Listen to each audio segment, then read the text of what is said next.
Ils ont invité un SDF à dîner chez eux, il est resté 45 ans. Le 23 décembre 1975, Rob Parsons et sa femme Diane écoutent la radio et se préparent pour Noël lorsqu'ils entendent frapper à la porte de leur maison à Cardiff, dans le Pays de Galles. Sur le perron se tient un homme avec une barbe de plusieurs jours, des vêtements sales et des cheveux bruns en désordre. L'homme se présente, il s'appelle Ronnie Lockwood. Il tient un sac poubelle noir et donne un poulet congelé à Rob. C'est alors que Rob le reconnaît. Quand il était petit, à l'école, un nouveau venu du nom de Ronnie est arrivé.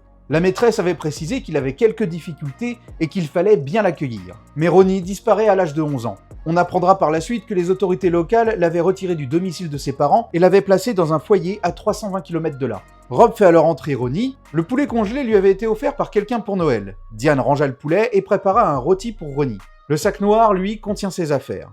À table, le silence est quasi total, Ronnie répondant à peine aux questions du couple.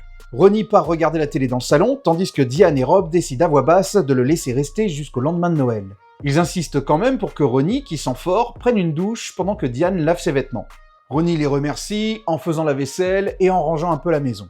Après le lendemain de Noël, le couple décida finalement de garder Ronnie un peu plus longtemps pour l'aider. Pour avoir un travail, il lui fallait une adresse. Ils l'ont donc logé dans la chambre d'amis pendant quelques mois, le temps que Ronnie s'installe comme éboueur. Ces mois se sont transformés en années, puis en décennies. Il était apparemment autiste et il avait souffert pendant son enfance. Quand elle a donné naissance à leur fille Cathy puis à leur fils Lloyd, leur maison avec une seule salle de bain était devenue trop petite. Ils ont donc décidé de demander à Ronnie de trouver son propre appartement. Mais au moment de lui annoncer, ils n'ont pu s'y résoudre.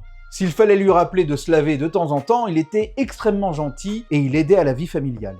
C'est lui qui s'occupait des biberons quand Diane était malade.